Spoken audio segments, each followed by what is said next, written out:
impact. It's something that doesn't really get talked a lot about in sports, but it's one of, if not the greatest factor in determining how good someone is. We always talk about talent, but we never talk about impact.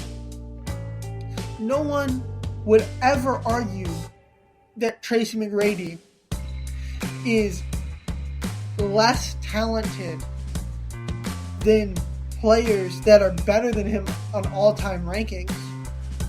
But Tracy McGrady, outside of other factors, just didn't have quite the impact some other players had. And we see this even now, both in the NFL and in the NBA with current players. There's nothing truly outstanding about Hunter Renfrow.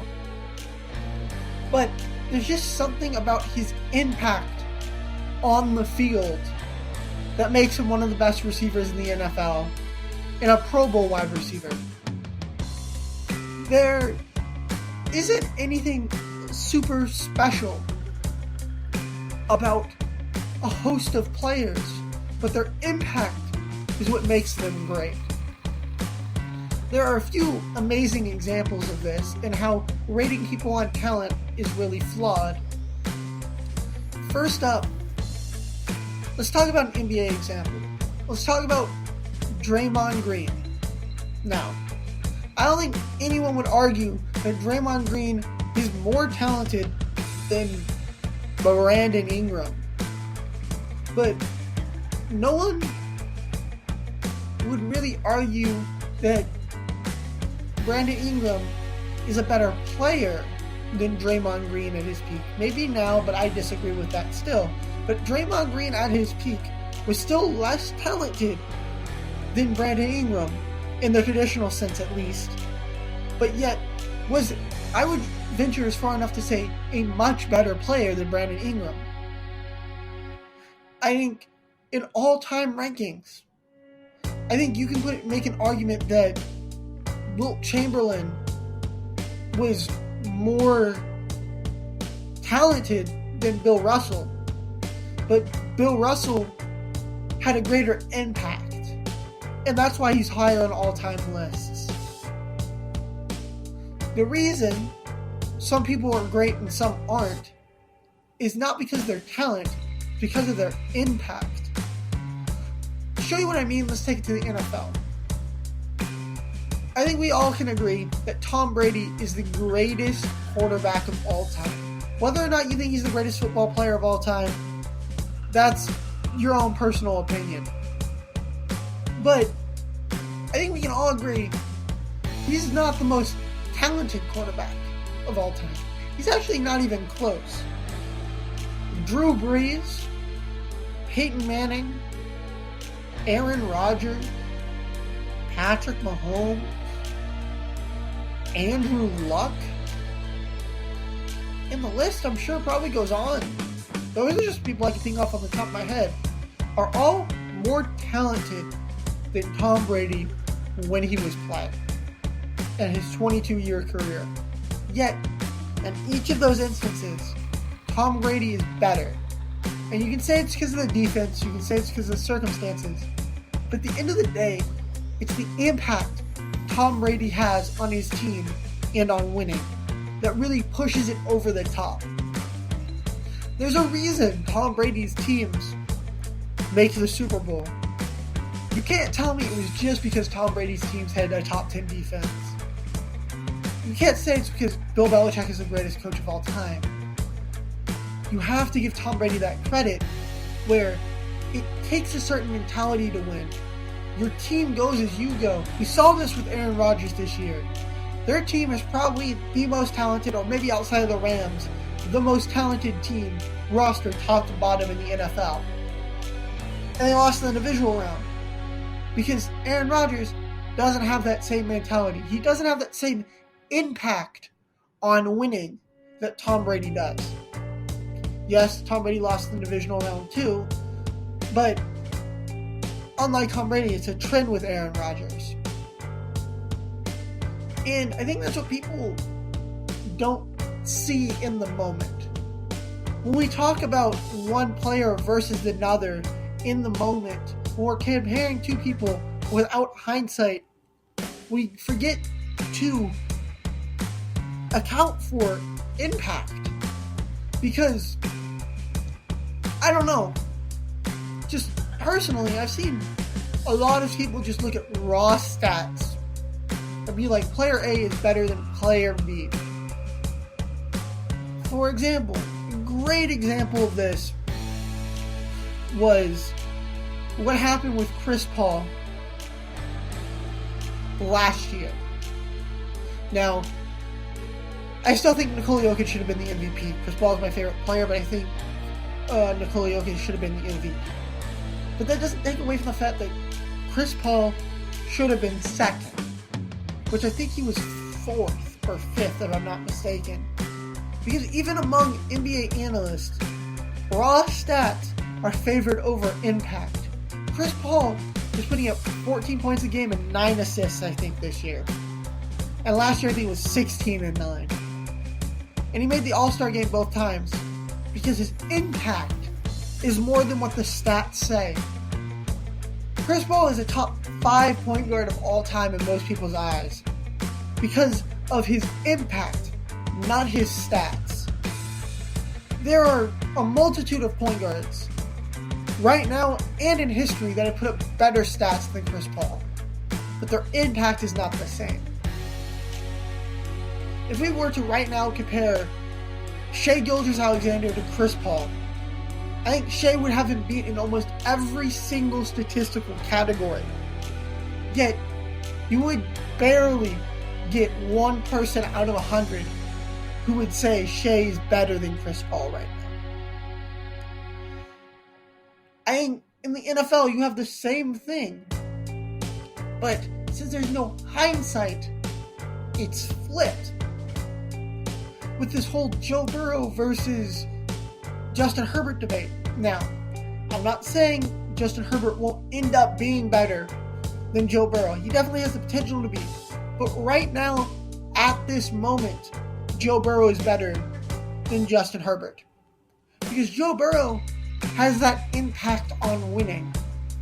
Justin Herbert had as good of a roster this year as Joe Burrow did, with as good of coaching in a similarly difficult division. And one is in the Super Bowl and one missed the playoffs. Because in close games when it mattered, Justin Herbert couldn't deliver. It happened a few times. It happened with the Raiders game. It happened with the Vikings game. There were a few other times throughout the year where they lost close games. On the flip side, Joe Burrow and the Cincinnati Bengals were able to win a lot of those close games. And that's because, yes, in part, Evan McPherson, because my guy is a GOAT, especially for a rookie. But Joe Burrow was able to will his team to those victories, those close victories, and that was the difference in the playoffs. If Joe Burrow is able to win one of those two games, he's in the playoffs. But he wasn't. And yeah, you could say similar teams, but also you'd want to say that Justin Herbert is the best quarterback out of both Kirk Cousins and Derek Carr. Or most people would, anyway.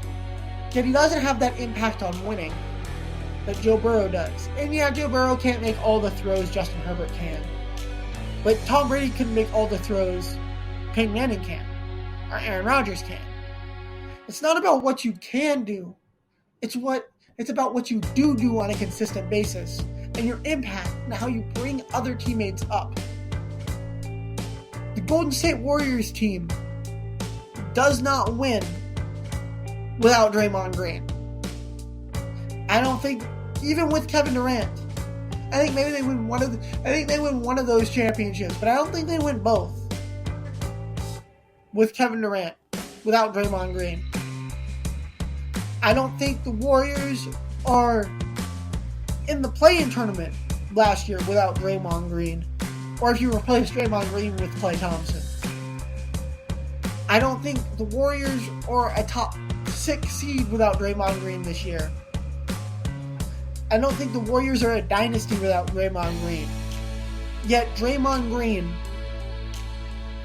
is probably less talented than 75 players in the NBA currently, but he's probably a top 30 to 40 player in the NBA right now and will win Defensive Player of the Year because his impact, the stuff you can't see, is what matters with Draymond Green. It's what matters with Tom Brady. It's what matters with Hunter Renfrow. It's what matters with all-time great players, the Dennis Rodmans of the world. Those great players that the impact doesn't show up on the stat sheet, but it shows up in the wins and the losses. And you can tell, you can feel it, like with Chris Paul. You can feel it like with Steve Nash, where the impact is there. There's a reason Steve Nash won 2 MVPs. Yes, Kobe probably should have won one. LeBron should have won the other, blah, blah, blah. Whatever you think about those MVPs, there's still a reason Steve Nash won them. It's because of their impact. Throughout the entirety of history, you'll see it with Marcus Smart, with Draymond Green, with Lou Dort, with DeJounte Murray, with Jared Allen, with any player where you don't see the points, the rebounds, the assists line up with what you see as impact on the court. That's where those intangibles comes in. It's the things you can't see, the things you can't quantify. I think that's why when people tell me, and when I hear that Kevin Durant is definitively the best player in the world, why it angers me so much. Because yes, Kevin Durant, statistically, is only rival to LeBron this year. And he has his team as the first seed before he was injured. But when you watch those games, and I watch Nikola Jokic's games, and I watch LeBron's games, and I watch Giannis's games, and I watch Steph's games, Kevin Durant doesn't seem to have that same impact.